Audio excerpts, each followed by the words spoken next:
Bueno, el curso en general lo denominé Elementos para una crítica de la racionalidad pedagógica sobre la domesticación y la ejercitación del animal humano.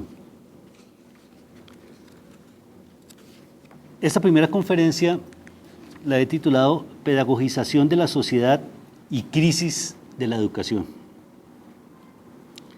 En el momento actual, en el que la formación de un pensamiento crítico ha dejado de ser una consigna revolucionaria y se ha convertido en un propósito común de cualquier programa académico, compartido por instituciones gubernamentales, organismos de cooperación, movimientos políticos diversos, organizaciones no gubernamentales, entre otros, proponer una crítica no resulta algo sorprendente y, por el contrario, particularmente en el marco de una institución universitaria de carácter oficial como la nuestra, resulta una propuesta casi obvia, esperable y quizá esperada.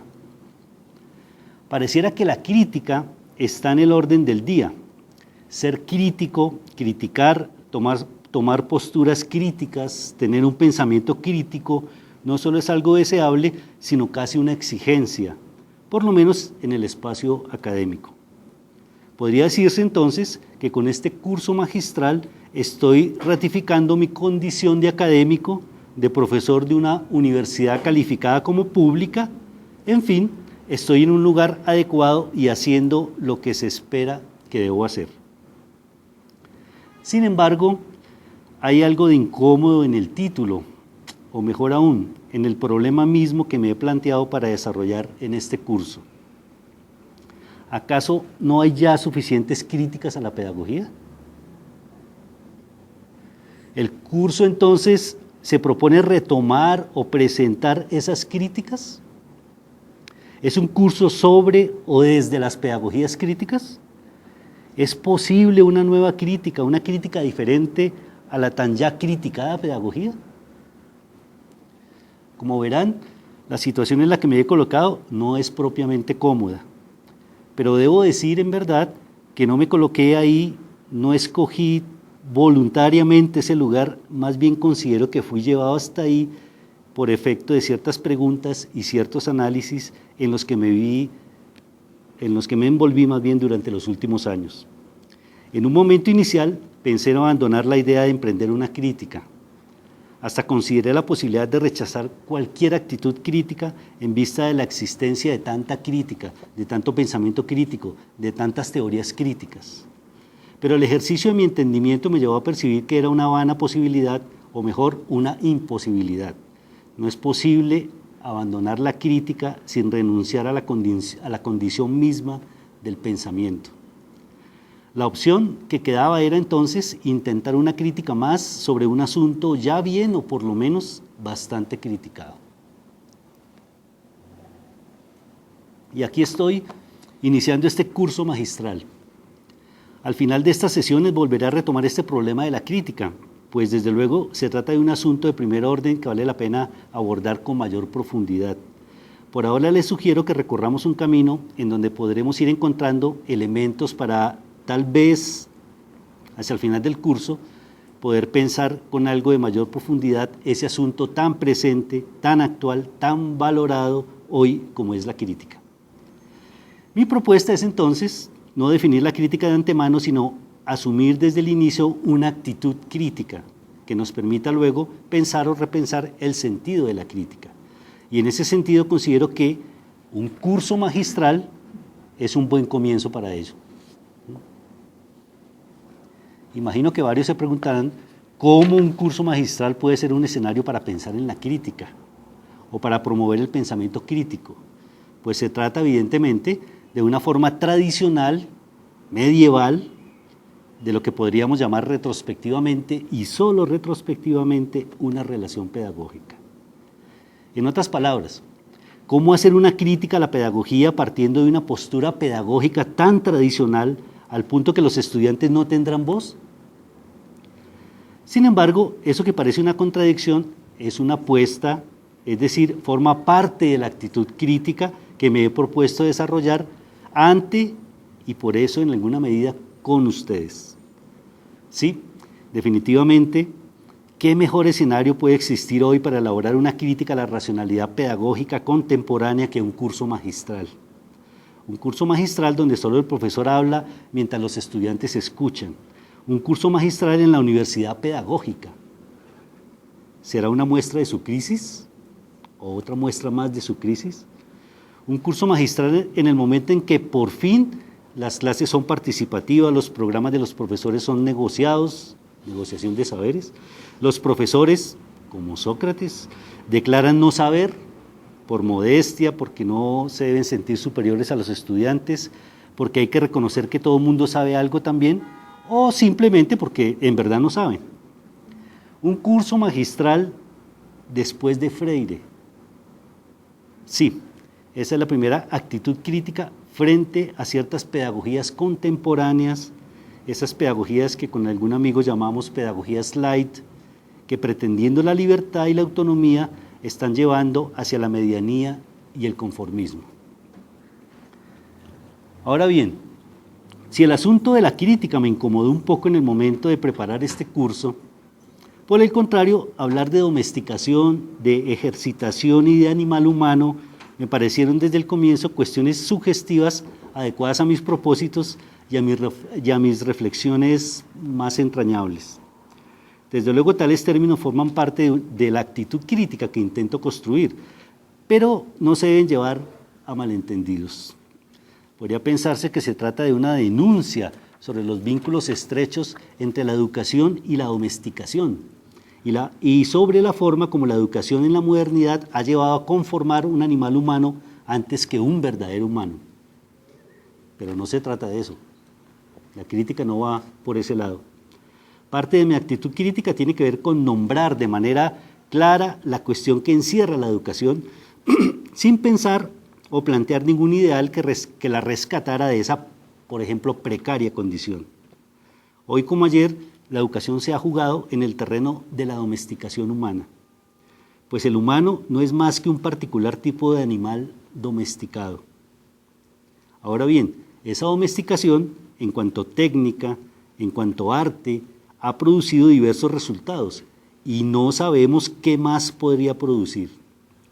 Ha producido seres obedientes, dependientes, heterónimos, pero también ha llevado a la creación de individuos y pueblos orgullosos de su existencia, de su independencia, de su poder, de sus posibilidades y de sus acciones. Sin embargo, la domesticación no existiría en el llamado, sin la domesticación no existiría el llamado Homo sapiens. Lo más sublime de nuestra historia, lo más admirable de nuestra actualidad es solo fruto de una domesticación y de una ejercitación. Unas formas de conducirnos y unas formas de conducir a los otros, unas formas de administrar nuestros instintos, nuestras fuerzas, nuestras limitaciones, nuestras posibilidades y nuestros deseos.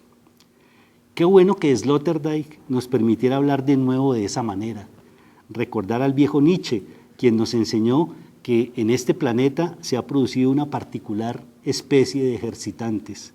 Por eso lo llamó el planeta de los seres ejercitantes, el planeta ascético, el planeta en donde desde hace miles de años unos animales no han dejado de practicar, de ensayar, de repetir, de reiniciar, de trabajar para darse una forma, para alcanzar algo más allá, para superarse, y todo ello sin ninguna garantía de éxito, sin saber a dónde ni por qué.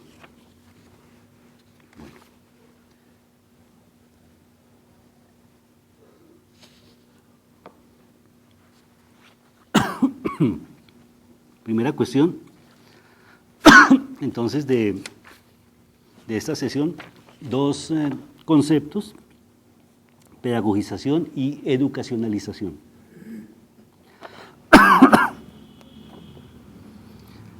Como la gran mayoría de los asuntos que aquí serán planteados en este curso, no soy yo el autor de esos conceptos de educacionalización y pedagogización. Para el caso nacional, fue tal vez el profesor Mario Díaz quien a final de su libro, que fue su tesis doctoral sobre el campo intelectual de la educación en Colombia, utilizó por primera vez esa expresión de pedagogización para referirse a las transformaciones contemporáneas de lo que él denomina el dispositivo pedagógico. Autores como De Paepe, más recientemente, señalan que fue el sociólogo Jean-Pierre Coop quien acuñó el término hacia finales de la década de 1950, y ya 3 décadas después, una francesa escribía un libro titulado La sociedad pedagógica. Se llama Jacques Beilerud, en el que analizaba algunas de las formas de pedagogización de la vida cotidiana de esos años que no han dejado de intensificarse y expandirse. Recientemente, Smayer y Depaepe, profesores e investigadores belgas del campo de la educación, particularmente de la historia de la educación, editaron un libro dedicado al tema de lo que ellos llaman en inglés la educacionalización, resaltando la importancia y pertinencia de esa categoría para el análisis de la expansión de la educación en el mundo occidental moderno. Siguiendo alguno de esos autores, podría definirse la pedagogización o educacionalización. Frente a esto, habría que decir que en términos de los autores alemanes, el término que se utiliza es pedagogización, y en términos de los anglosajones se utiliza el de educacionalización, pero harían una referencia a ese conjunto, a un mismo conjunto de acontecimientos.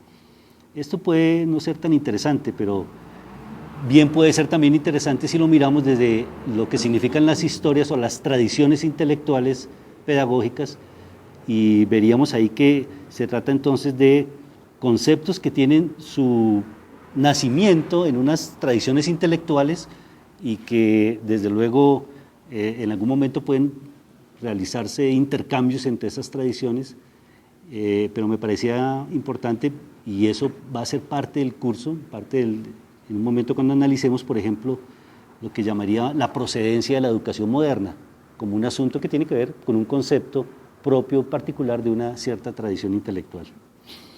Bueno, entonces, siguiendo, digo, algunos autores definen esa pedagogización como una categoría para describir la orientación general de los procesos centrales y desarrollos de la historia de la educación, o como un concepto relacionado con la expansión cuantitativa y cualitativa de la intervención educacional y pedagógica en la sociedad moderna. Si bien para estos autores se trata de un asunto vinculado con la propia historia de la educación occidental, en la modernidad podría decirse que durante el último medio siglo el fenómeno se ha vuelto más evidente, como lo muestran las reflexiones de intelectuales de distintos campos de las ciencias sociales y humanas. Por ejemplo, en 1993, Peter Drucker, filósofo y economista de origen austriaco, lanzaba su libro La sociedad postcapitalista, donde anunciaba la llegada de un nuevo tipo de sociedad fundamentada en el conocimiento.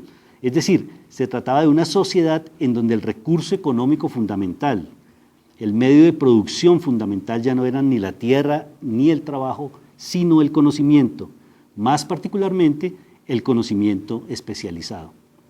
Desde luego, Drucker no estaba proponiendo una reivindicación del conocimiento en el sentido tradicional humanista, el conocimiento de las humanidades, la cultura general que persiguió el bachillerato clásico europeo del siglo XIX y de parte del XX. Se trata más bien de un know-how, de un saber hacer, de un conocimiento que se prueba a sí mismo en la acción, conocimiento que es información eficaz para orientar la acción, conocimiento enfocado hacia unos resultados. En ese sentido, la educación, o en palabras del Drucker, la persona educada, está en el centro de las preocupaciones de esa nueva sociedad, y dada su importancia, la educación no puede ser más un monopolio de las instituciones escolares, sino que la sociedad toda debe ser una sociedad educadora.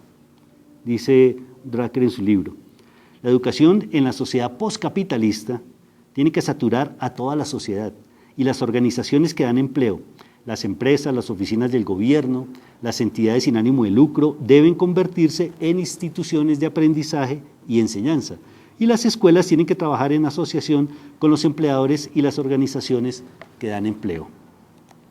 Unas décadas antes de Drucker, Edgar Faure, como presidente en 1973, como presidente de una comisión conformada por la UNESCO para analizar las condiciones de la educación mundial en ese momento, acuñaba en su informe 2 términos nuevos que posteriormente serían bastante conocidos en el medio educacional. Me estoy refiriendo a los términos ciudad educativa y educación permanente. Los investigadores anglosajones tradujeron el primero de ellos como Learning Society, sociedad del aprendizaje o sociedad aprendiente, y el segundo término ha llevado a otros a pensar en la condición del hombre contemporáneo como un lifelong learner, es decir, como un aprendiz permanente, o como dice Podkowicz, como un cosmopolita inacabado. Otros investigadores como Simons y Machelain utilizan la categoría dispositivo de aprendizaje para explicar la manera como funciona el liberalismo avanzado o neoliberalismo en su condición de práctica de gobernamiento de la población, o dicho en otras palabras, para explicar cómo el liberalismo avanzado es una forma de gobernamiento que funciona a través del aprendizaje. Esto significa que como efecto de una compleja estrategia de saber-poder, un conjunto significativo de asuntos relacionados tradicionalmente con la acción del Estado son cada vez más considerados como problemas de aprendizaje.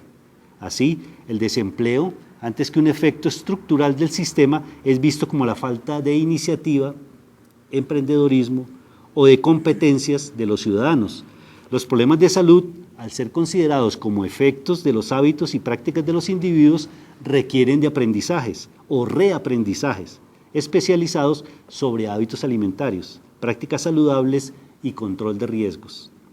La participación ciudadana igualmente es un asunto que involucra aprendizajes relacionados con el funcionamiento del Estado, con la función de la veeduría, con la elaboración de presupuestos, con la rendición de cuentas, etc.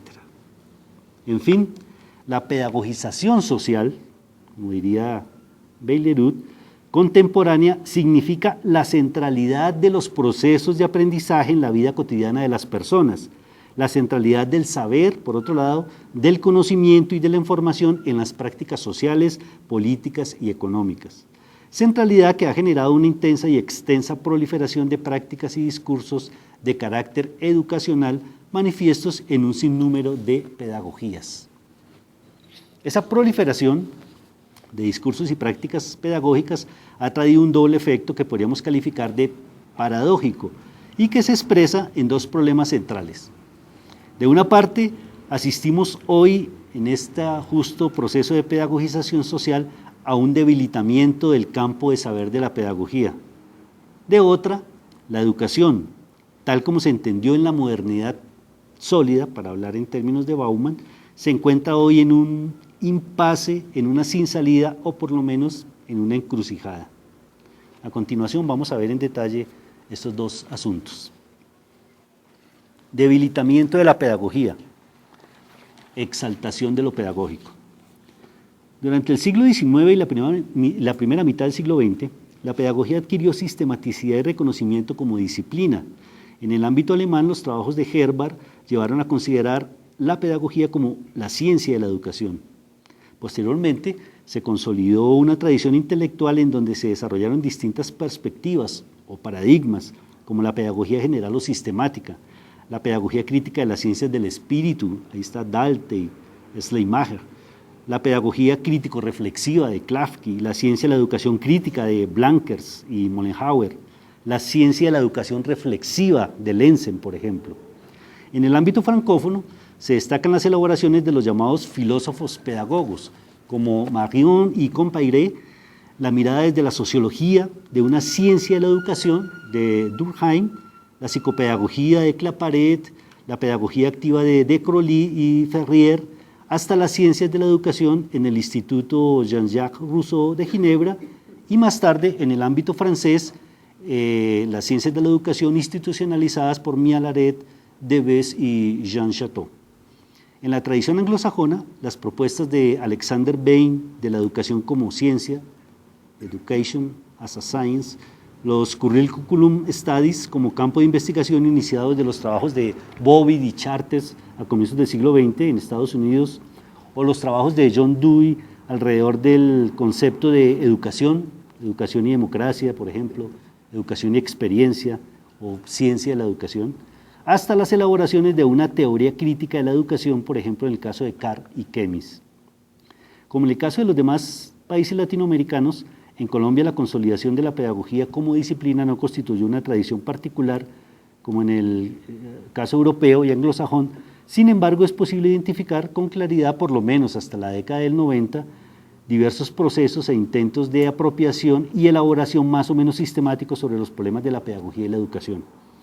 Desde las apropiaciones de Pestalozzi, la llamada pedagogía clásica de los hermanos Restrepo Mejía, la construcción de una pedagogía activa con el movimiento educacionista de la década de 1920 y 30, la circulación, apropiación y producción de conceptos y teorías en las escuelas normales, reproducción de conceptos y teorías en las escuelas normales, la escuela normal superior y las facultades de educación, pasando por el movimiento pedagógico de los años 80, lo que Mario Díaz llamó el campo intelectual de la educación y lo que Olga Lucía y Echeverry denominan como campo conceptual de la pedagogía, hasta las elaboraciones más recientes sobre la didáctica o sobre los asuntos de la enseñanza de las ciencias y los saberes escolares.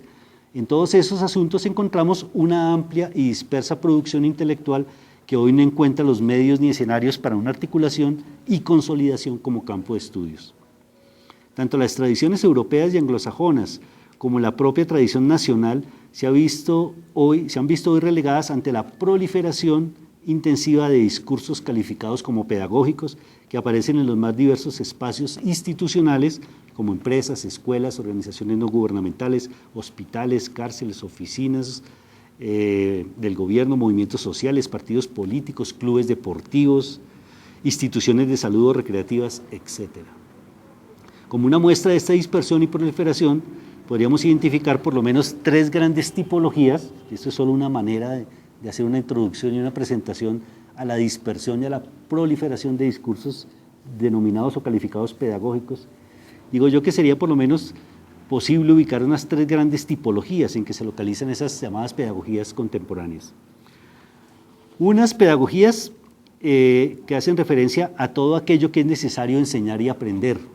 Y ahí ustedes pueden fácilmente entrar a internet y localizar pedagogías como las siguientes: pedagogía de la paz, de la felicidad, del ocio, de la esperanza, pedagogía ciudadana, de la autonomía, de la ecología, pedagogía de la diferencia, pedagogía de los medios, pedagogía del cuerpo, pedagogía de la sexualidad, del conocimiento, del trabajo, del deporte, de la salud, de la comunicación, de la imagen, de la economía y, claro, de todos los saberes y disciplinas existentes. Una segunda tipología serían aquellas pedagogías según los sujetos o usuarios o destinatarios. Entonces ustedes fácilmente pueden encontrar infinidad de referencias a pedagogías feministas, pedagogías masculinas, pedagogías de la infancia, pedagogías de la tercera edad, hay unas ya más tradicionales, más consolidadas, pedagogía de los oprimidos, de las negritudes, de los afro, de los trabajadores, de los adultos, etnopedagogías, etcétera, etcétera. Y finalmente podríamos encontrar unas pedagogías según la cualidad o filiación. Entonces tenemos pedagogías participativas, pedagogías nuevas, tradicionales, innovadoras, culturales, interculturales, contemporáneas, posmodernas, claro, no directivas, pedagogías críticas, participativas, correctivas, hospitalarias, constructivistas, liberales, poscoloniales, curativas, preventivas, ascéticas, hedonistas, etcétera, etcétera. Como efecto de esta proliferación, los tradicionales sujetos vinculados a ese campo de saber o con esa disciplina, para el caso de las tradiciones europeas, se han visto desplazados por nuevos pedagogos o formadores o educadores informales que toman diversas formas. Entrenadores de equipos deportivos o personales, personal trainers o coach. Recuerden que los entrenadores de fútbol ahora se llaman profesores. Y bueno, habría que pensar un poco eso, ¿no? En Brasil recientemente que estuve, me encontré con una revista muy interesante que hablaba de un gran empresario del fútbol en Brasil. Es un país de futbolistas y de aficionados al fútbol, ustedes saben, pero no se imaginan cuánto. En fin, habría varias anécdotas sobre esa pasión. Pero lo que quiero comentar es, y entendí un poco por qué la idea de profesor, tal vez. Este empresario, uno de los grandes empresarios brasileños, en esa entrevista que le hacían en una revista cualquiera, por ahí que encontré en una cafetería, mencionaba cómo él ubicaba a los futuros futbolistas desde muy pequeños en distintas regiones del país y él se encargaba de permanecer al lado de ellos. Recordaba mucho al Emilio de Rousseau, porque él mismo decía, yo estoy con ellos cotidianamente, permanentemente, ¿sí? Los educo, les enseño a cómo manejar sus cuentas, cómo manejar la economía, porque claro, ellos comienzan a ganar y no saben cómo gastarse el dinero, entonces estoy muy pendiente de eso, y entonces prácticamente yo recojo a los muchachos muy jóvenes y finalizo el proceso cuando ya están para exportar a los clubes, ¿cierto? Ya maduros, y entonces ahí decía yo, claro, eso no lo hace ningún profesor contemporáneo, pero ese tipo de personajes está haciendo esa labor de un seguimiento y una, hablemos entre comillas, una formación, ¿sí? Muy detenida y dedicada, y no solamente en cuanto al fútbol se refiere, sino en cuanto a otros aspectos de la vida misma del futbolista. Entonces tal vez por eso entendía un poco ese asunto, porque se podría llamar profesor. No solamente enseña, hay una dimensión ahí de educación. Bueno, entonces, por una parte esa multiplicidad en el momento de la pedagogización social, según señalan estos autores, en el momento de la sociedad pedagógica, en el momento de la sociedad del aprendizaje, paradójicamente tenemos entonces un debilitamiento de la pedagogía que en algún momento, por lo menos en algunas tradiciones, llegó a constituir una disciplina con una cierta sistematicidad. El otro asunto es lo que llamaría el impasse de la educación. El concepto de educación es un concepto moderno formado a partir del siglo XVII y particularmente desarrollado con las elaboraciones de Rousseau, retomadas a comienzos del siglo XX por los llamados pedagogos activos. Entre su versión disciplinaria, en el caso de Locke, eso lo miramos con más detenimiento, y su formulación liberal, o sea, la de Rousseau, fue Kant quien por primera vez estableció la base conceptual para la educación al definir, en el sentido moderno, al definirla como aquella acción constituida por los cuidados con los niños y la formación, o Bildung, que por su vez está compuesta por la disciplina y la enseñanza. Para Kant, la educación implicaba la posibilidad de transformación de la animalidad en humanidad, lo que significaba la principal herramienta para la conformación del hombre, entre comillas, que nacía inacabado y frágil. La condición de la educación era entonces la existencia de un adulto y un infante o joven. Se trataba de una actividad jerarquizada en donde uno dirige al otro con el propósito final de que ese otro consiga, como parte de esa dirección, de esa conducción, su propia autonomía. Es decir, alcance su propio autogobierno. Gobernar, dirigir, conducir para que el otro aprenda a conducirse. Por tal motivo, para Kant, la disciplina y la obediencia eran asuntos centrales de la educación, pues como él decía, es preferible la falta de instrucción que la falta de disciplina, pues la instrucción se puede adquirir en cualquier momento, mientras que la falta de disciplina, solo adquirida durante los años de la niñez, es imposible de adquirir posteriormente. La disciplina es la condición para el control de la animalidad, para el gobierno de los instintos, de la salvajería, decía Kant. Sin ella, el sujeto es presa de sus pasiones y nunca conseguirá que su entendimiento gobierne su vida. En una perspectiva kantiana, y después de un balance de las definiciones de educación dadas por diferentes autores franceses, ingleses y alemanes, Comparé, pedagogo de esa corriente de los filósofos pedagogos franceses de finales y comienzos del siglo XX, en su curso de pedagogía, publicado en español en 1920, da esta fórmula de la educación. Dice así, Comparé: la educación es es el conjunto de los actos reflexivos por medio de los cuales se ayuda a la naturaleza en el desarrollo de las facultades físicas, intelectuales y morales del hombre, para buscar su perfección, su felicidad y la realización de su destino social. Ojo con eso. Educación como conjunto de actos reflexivos por medio de los cuales se ayuda a la naturaleza en el desarrollo de las facultades físicas, intelectuales y morales del hombre para buscar su perfección, su felicidad y la realización de su destino social. Obviamente estamos hablando no solo de Kant, sino de Rousseau, con esa idea de que hay una naturaleza y que la educación contribuye o debe contribuir al desarrollo de esa naturaleza. Se trata de una educación que él mismo llama, Compayré llama liberal, en cuanto que prepara para el libre desarrollo de la razón.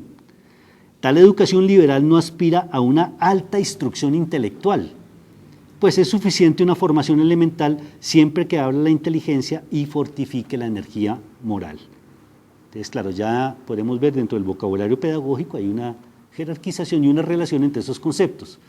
La instrucción es un asunto distinto de la educación y obviamente se puede tener y es deseable una buena educación y eso no tiene que estar acompañado necesariamente de una alta instrucción, son dos asuntos distintos. Y en este caso, Compayré, como está pensando en el problema de la educación, considera más deseable una mejor educación que una gran instrucción. Bueno, en fin.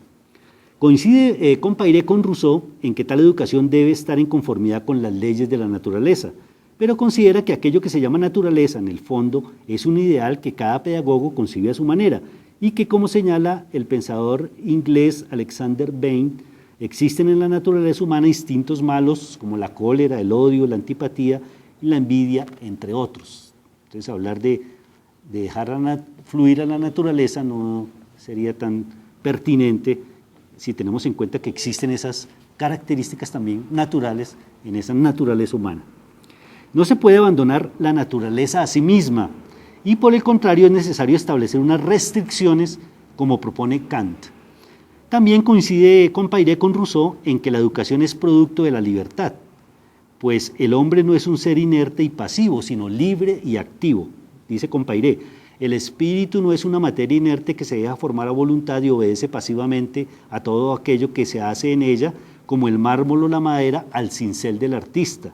Lejos de eso, el espíritu del niño reacciona sin parar y mezcla su acción propia a la del educador.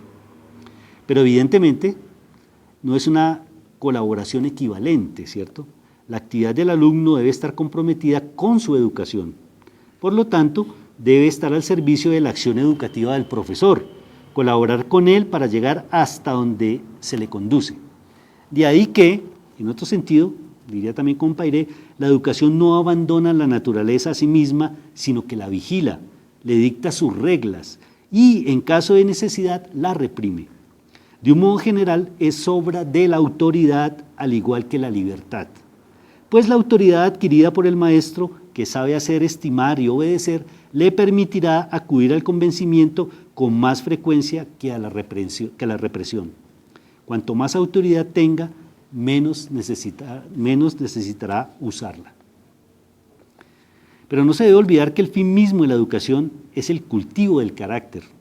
Por eso no se debe temer a la libertad, sino encontrar en el propio alumno el freno necesario para reformar las pasiones y los malos instintos, es decir, buscar con la educación el establecimiento de mecanismos para que el propio sujeto se gobierne a sí mismo. Eso me parece que es lo interesante y el acontecimiento que significa Rousseau, pensar en una educación que parta de ese elemento de la autorregulación, ¿cierto? Y eso sería, para enlazar con algo que ya decía Guillermo ahora antes en la sesión anterior, significaría Rousseau una nueva manera de proceder en el discurso, ¿no? A partir de Rousseau habrían unas reglas distintas del discurso y esas reglas tendrían que ver con esa idea de la existencia de una naturaleza propia que tiene una actividad y que implica, digamos así, una libertad, ¿no? Dejar hacer en alguna medida. Antes que en la lógica anterior, un poco kantiana y sobre todo en la lógica de Locke, la educación era básicamente una acción exterior dirigida fundamentalmente por el adulto y en donde la posibilidad fundamental era la obediencia, en el sentido de entender que el sujeto es básicamente dócil, es decir, disciplinable. Es otra lógica aquí. El sujeto de Rousseau no es tanto un sujeto disciplinable, es un sujeto agente, es alguien que actúa, que tiene esa posibilidad de la agencia. En fin, eso lo podemos mirar más adelante. En esa perspectiva, entonces, Compayré considera en la vida de Herbart que la disciplina tiene un fin superior que es la formación del carácter, motivo por el cual resulta central para la educación. Así, antes que basarse en un conjunto de premios y castigos, la educación debe ser preventiva y eso solo es posible si el profesor sigue un método adecuado, una regularidad y continuidad de los ejercicios escolares, una utilización correcta del tiempo, una clasificación de los discípulos, no solo por su edad, sino por su grado de instrucción y desarrollo intelectual, y una vigilancia rigurosa. Sobre este punto de la vigilancia, dice así Compairé: aún así, las reglas no bastan. El discípulo no es aún lo bastante dueño de sí mismo, ni lo bastante enérgico y bien intencionado para seguir espontáneamente la marcha que traza el reglamento. Hay que contar con los desfallecimientos de la voluntad, con el aturdimiento de la infancia, con la disipación, con la pereza y con el mal deseo. A la mirada vigilante del maestro corresponde asegurar la práctica de las leyes escolares. La disciplina es más fácil con un maestro activo que vigila todos los movimientos, que está al acecho de las disposiciones, que corta con una palabra o con una mirada una conversación que comienza, que reanima la atención en el momento en que se adormece y que en una palabra está siempre presente en las cuatro esquinas de la escuela y es, por decirlo así, el alma del salón. Y quiero insistir mucho en esto porque justamente se trata de las condiciones de lo que era entendido en esa modernidad sólida como educación. ¿Sí? Ahora bien, esa intensa y permanente vigilancia no se puede detener en las puertas de la escuela.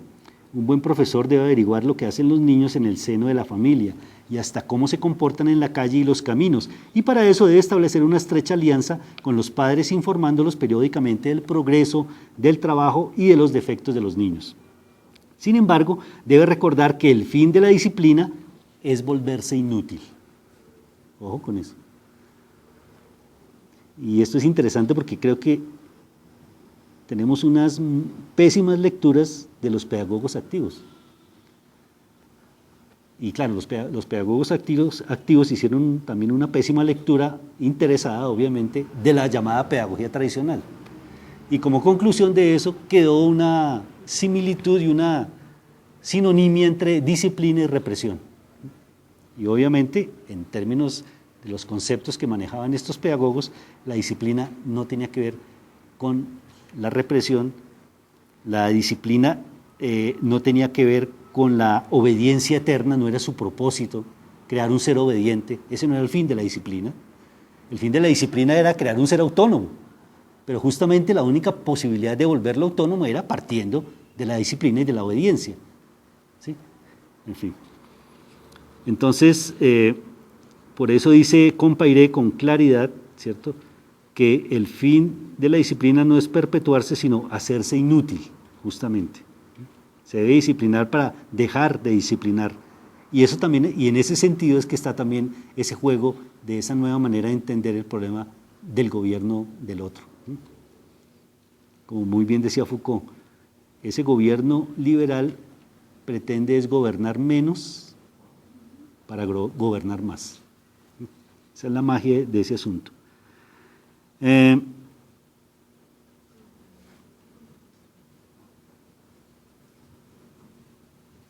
Volverse inútil, decía entonces, aunque sea necesaria una sujeción, ella no impide la libertad, esa es otra cuestión, ¿no?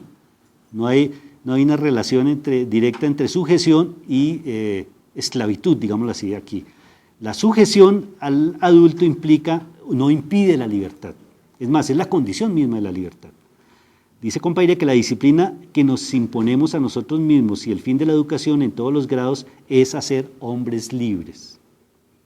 Citando a Messier Greard, dice Compairé, sustituir insensiblemente a las reglas que se le han dado las que él mismo se dé, a la disciplina de afuera aquella de adentro, liberarlo no de un solo golpe al modo antiguo, sino día por día, rompiendo a cada progreso un eslabón de la cadena que ataba su razón a la razón del otro. Enseñarle a salir de sí mismo, a juzgarse, a gobernarse como juzgaría y gobernaría a los otros. mostrarle, en fin, las ideas del deber público y privado que imponen a su condición humana y social. Tales son los principios de la educación que de la disciplina escolar hace pasar al niño a la disciplina de su propia razón y crea, al ejercitarla, su personalidad moral. En una perspectiva similar a la de Compayré, pero con un matiz que introduce un elemento novedoso, Émile Durkheim, profesor del curso de Pedagogía de la Facultad de Artes de Bordeaux entre 1887 y 1902, llamaba la atención sobre el hecho de que los pedagogos modernos, decía él, entre ellos el propio colega Compayré, estuviesen de acuerdo casi en su totalidad en ver la educación como un asunto eminentemente individual. Es lo que hemos visto hasta ahora aquí. Y Durkheim dice, ¿cómo así? ¿Cómo así no han visto que si todos consideran que ese es un asunto fundamentalmente individual? Por el contrario, decía él, considero como el postulado mismo de toda especulación pedagógica que la educación es un ente eminentemente social, tanto en sus orígenes como por sus funciones, y que por tanto la pedagogía depende de la sociología más estrechamente que de cualquier otra ciencia. En ese sentido, podríamos decir que los fenómenos de la educación, la problemática abierta sobre la educación de las masas, sobre la instrucción pública, contribuyó decididamente a la consolidación de una ciencia de la sociedad. Esa problemática de la educación estuvo íntimamente vinculada a la aparición a finales del siglo XVIII de la población como campo de realidad a partir del cual se abrió toda una serie de dominios de objetos para saberes posibles. Esas son ideas de Foucault, de uno de los cursos de Foucault. La educación fue tanto uno de esos fenómenos específicos de la población como uno de esos nuevos objetos de saber cuyo recorte permitió la constitución de una ciencia de la educación, al decir de la época, pero también fue objeto que contribuyó en la constitución de una ciencia de la sociedad, en la medida en que fue establecida como su mecanismo de reproducción. En otras palabras, diríamos que la sociedad es una manera de abordar la población, una forma de establecer un recorte en ella para conocerla y gobernarla, y así como para las poblaciones fueron establecidos mecanismos biológicos para su reproducción, en el caso de las sociedades, la educación cumplió el mismo papel.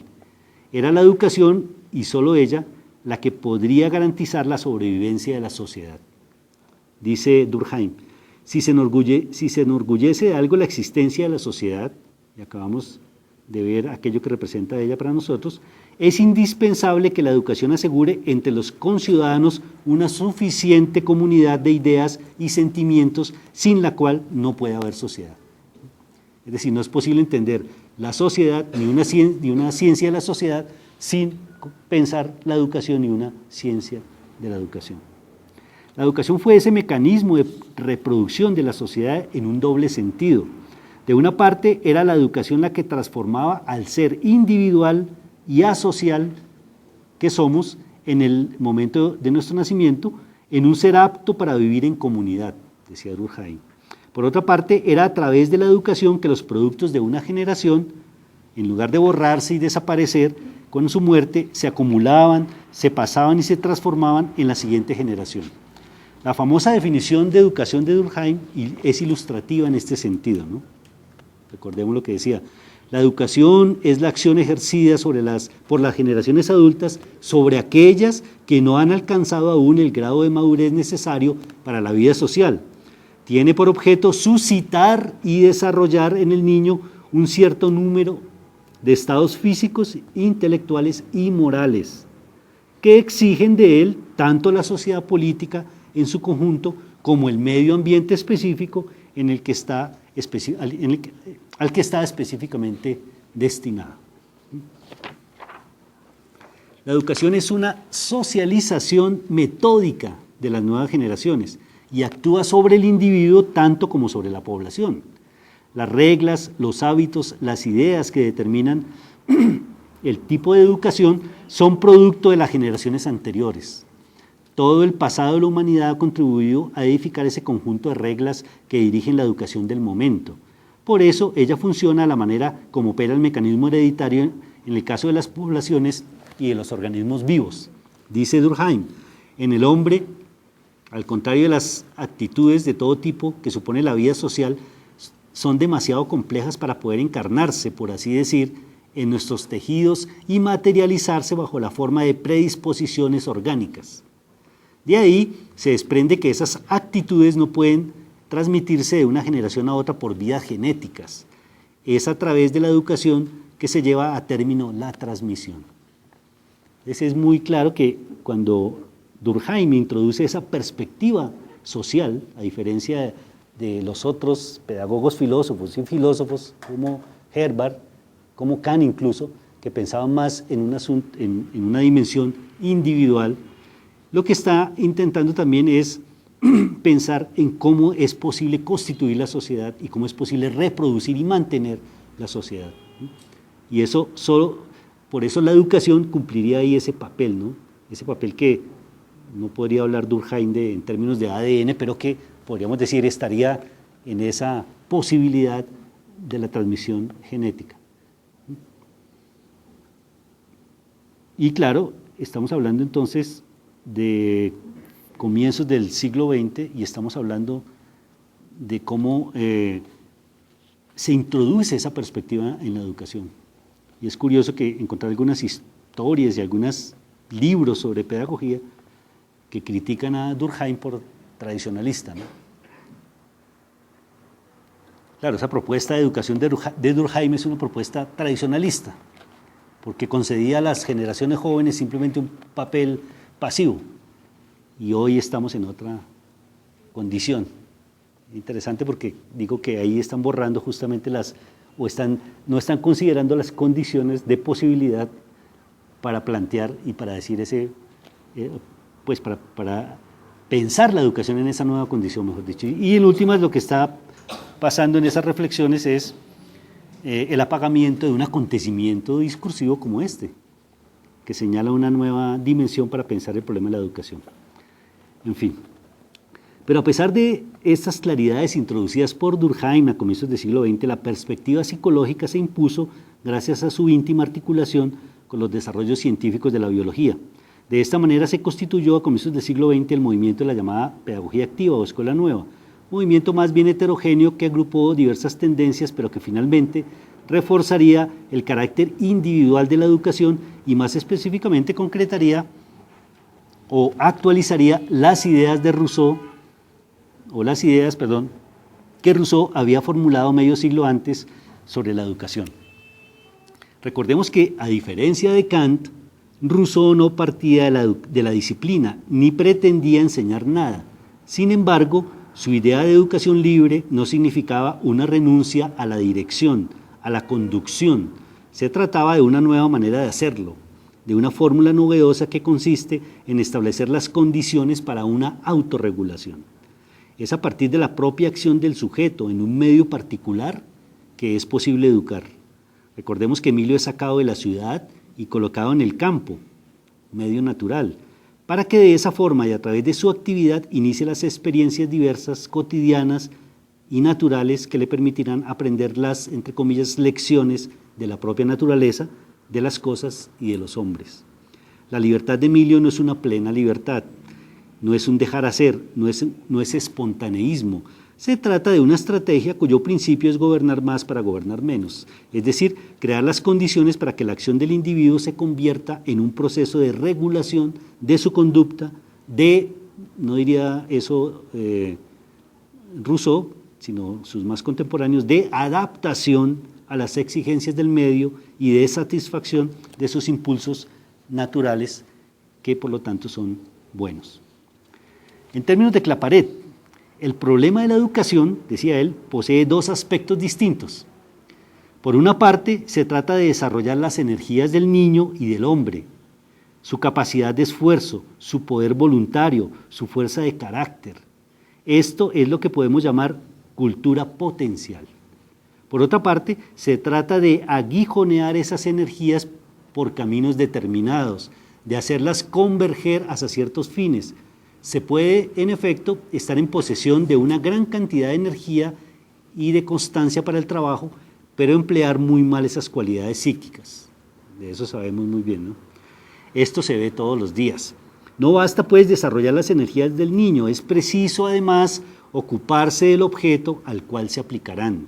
El educador debe estimular ciertas tendencias buenas en detrimento de ciertas tendencias malas.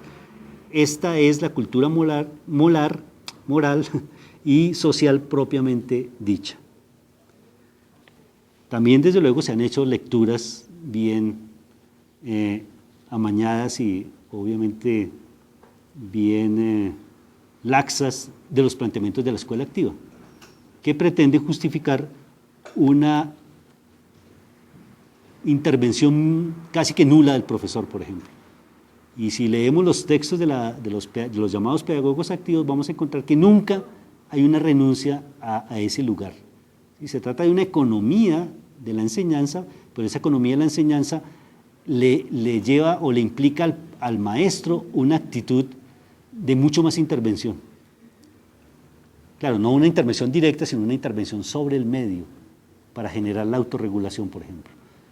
Entonces es un asunto completamente distinto, ¿no? Eso de que el profesor es simplemente un acompañante,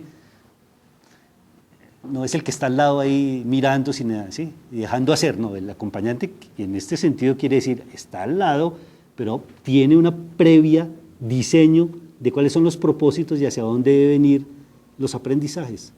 Y eso no es un asunto que se dé espontáneamente ahí, sino que debe ser preparado y tiene que ser previo al trabajo con los niños, ¿sí? Entonces nada que ver con la pedagogía nueva entendida como el maestro deja hacer a los niños que desarrollan sus propios intereses y su naturaleza, ¿cierto? En fin. Bueno, considero que hasta aquí ha quedado claro aquello que significaba la educación en la modernidad sólida, para hablar en términos de Bauman. ¿Cuáles eran sus condiciones? La autoridad, el saber, la disciplina, un adulto, un joven o un infante. ¿Cuáles eran sus propósitos y medios? La libertad, la autonomía, o en otro caso la disciplina, la obediencia. Sin embargo, en la actualidad, en la hipermodernidad, para utilizar el otro término de otro autor, de Lipovetsky, la situación parece haber sufrido una modificación sustancial. Las condiciones para la educación están desapareciendo. Margaret Mead, en una serie de conferencias que dio en el estado de Nueva York, tal vez el Museo de Arte Moderno, no recuerdo, en Nueva York, en 1969, Margaret Mead planteaba ya con claridad el conjunto de transformaciones que se estaban operando en la sociedad occidental, particularmente en el caso norteamericano. Según esta antropóloga, la cultura contemporánea sería el momento final de una transición, no necesariamente evolutiva, entendiéndola como un paso obligado, ¿cierto?, sino como una transición hasta azarosa, que inició un tipo de organización cultural denominado posfigurativo. Pasó luego por otro calificado como cofigurativo y finalmente llegó a una condición que denomina prefigurativa. Una cultura posfigurativa es aquella en la cual, dice Margaret Mead, el pasado de los adultos es el futuro de cada generación. O aquella donde los niños son educados de modo tal que la vida de sus padres y abuelos posfigura el curso de sus propias vidas. Por eso la llamó posfigurativa. Esto significa que son los adultos y las tradiciones, los saberes y las prácticas, las que orientan, guían, conducen la vida de las nuevas generaciones. Implica la hipótesis de que la forma de vida de la vieja generación es inmutable e incuestionable. Implica por eso una valoración de la adultez, de la experiencia, del saber acumulado, de la tradición y de la obediencia y el sometimiento a las reglas. Bueno, la hipótesis de que sea inmutable no quiere decir que efectivamente sea inmutable, ¿no? Claro. Pero bueno, ese era el presupuesto de esa idea, de esa cultura posfigurativa que analiza Margaret Mead. Cuando por efecto de aceleradas o súbitas transformaciones culturales, las nuevas generaciones se ven obligadas a aprender más de sus pares o de otros adultos que de sus padres y abuelos, es decir, cuando los saberes y la vida de la generación vieja no son suficientes para adaptarse a las nuevas condiciones y se hace necesario aprender de los colegas, entonces nos encontramos frente a un tipo de cultura que Margaret Mead llama cofigurativa. En las propias palabras de Mead, la configuración, la configuración será, se produce en circunstancias en que la experiencia de la joven generación es radicalmente distinta de la de sus padres, abuelos y otros miembros más ancianos de la comunidad inmediata. Y ello generalmente sucede como efecto de una catástrofe, por ejemplo, que diezma a la población anciana, por efecto, además, de una emigración hacia una nueva cultura, por un proceso de conquista, por ejemplo, o por una conversión religiosa. Fenómenos todos que llevan a hacer inoperante el saber de la tradición y el papel de los adultos y ancianos como guías para la vida de las nuevas generaciones. Y eso Margaret Mead lo muestra muy bien en el caso de varios grupos y comunidades norteamericanas, de inmigrantes europeos, en donde se da el caso de que esas tradiciones que conformadas en Europa no le sirven a los nuevos, a los jóvenes que están en esa nueva sociedad norteamericana, y por lo tanto tienen que aprender con sus pares o con otros adultos distintos a los de su comunidad. Y ahí entonces que ella hable de esa idea de la configuración. Finalmente, estaríamos asistiendo a la constitución de una cultura prefigurativa. Pues será el hijo, el recién llegado, el nuevo, y no el padre ni los abuelos, quienes representarán el porvenir. Es el niño, el recién nacido, quien hoy representa lo que será la vida, algo de lo que no sabemos, algo que ignoramos, pues la aceleración del cambio, la velocidad de las transformaciones contemporáneas ha hecho imposible vislumbrar cómo será el futuro. Se trata de un momento en el que la juventud ha llegado a ocupar un lugar protagónico, o el lugar protagónico que antaño ocupó el adulto. Dice al respecto Mead: antaño siempre había adultos que sabían más que cualquier joven en términos de experiencia adquirida al desarrollarse dentro de un sistema cultural. Ahora no los hay. No se trata solo de que los padres ya no son guías, sino de que no existen guías. No hay adultos que sepan lo que saben acerca del mundo en que nacieron quienes se han criado dentro de los últimos 20 años. Y Margaret Mead estaba hablando a comienzos de los 70. El cambio acelerado, la innovación permanente como exigencia, vuelven los viejos saberes, las prácticas, normas, creencias y apuestas inciertos, y a los adultos por lo menos inseguros.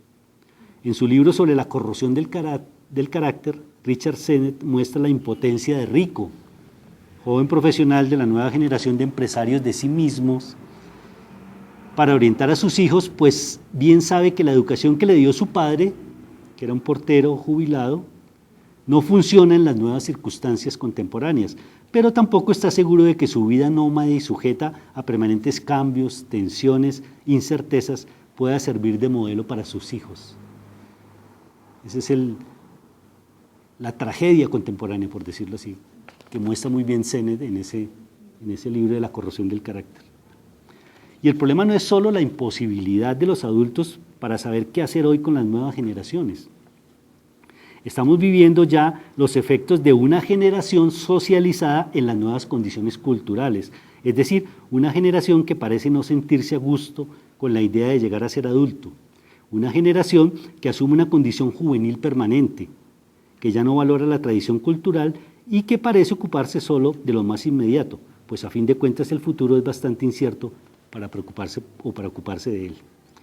Digamos que los supuestos adultos no quieren serlo, los jóvenes no lo serán y los niños, aunque no quieran ser tratados como tales, o sea, como menores, tampoco piensan en ser viejos o grandes.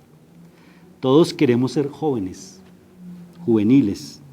Hay algo de un hedonismo en esa condición, una búsqueda a veces desesperada por lo placentero, o por lo menos un rechazo visceral a todo lo que implique algo de dolor o esfuerzo, aplazamiento de la acción, construcción de proyectos, recorrido de etapas, etc. En unas condiciones tales como estas, ¿cómo educar? ¿Quién educa a quién? ¿Será que el viejo Freire ya había vislumbrado esta situación? Perdón. Digo, ¿será que el viejo Freire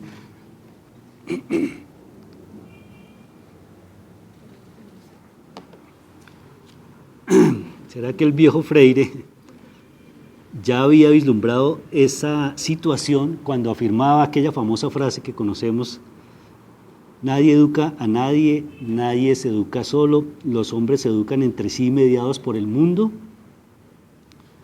Con certeza, Freire era demasiado kantiano como para acreditar en la posibilidad de un abandono del lugar del educador, o en otros términos, para considerar la relación pedagógica o educativa como una relación de pares.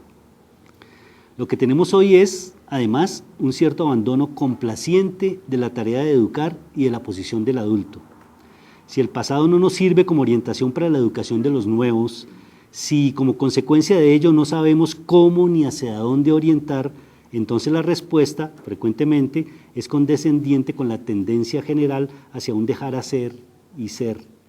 Una cierta comodidad o acomodación a lo que va aconteciendo, una entrega en el hedonismo cotidiano que implica cambiar el lugar incómodo del adulto por el de par o cómplice de los nuevos. Tal vez sea el síndrome Homero Simpson. Homero Simpson, que nunca fue ni será padre de Bart, sino uno de sus mejores amigos. Homero no está para educar a Bart, claro, ni a Lisa, que parece haber encontrado otro referente, ¿no? Que desde luego no es Homero. Sino Homero está para, como Bart, divertirse con él, que a su vez se convierte entonces en su par. Eso entonces es básicamente el planteamiento que quería hacer en esta primera sesión, que es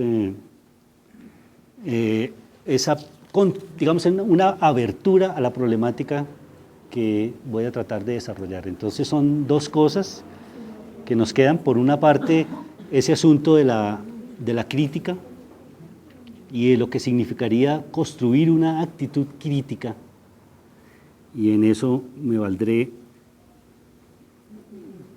tal vez no puedo hacerlo de otra manera, obviamente, por la tradición en la que tengo, me valdré de Foucault, de algún texto, de sus textos menores, en donde podríamos ver, a diferencia de otras perspectivas que señalan a Foucault como un postestructuralista, posmoderno, yo cada vez veo que Foucault estaba muy cercano, por lo menos a Kant, y creo que Kant no era posmoderno.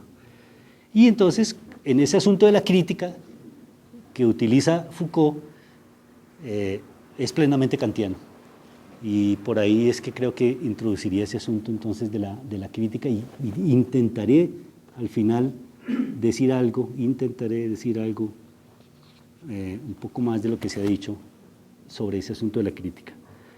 Y por otro lado entonces me dediqué a mostrar un poco de manera detenida lo que significó la educación en la modernidad para justamente intentar pensar lo que está aconteciendo hoy, ¿no?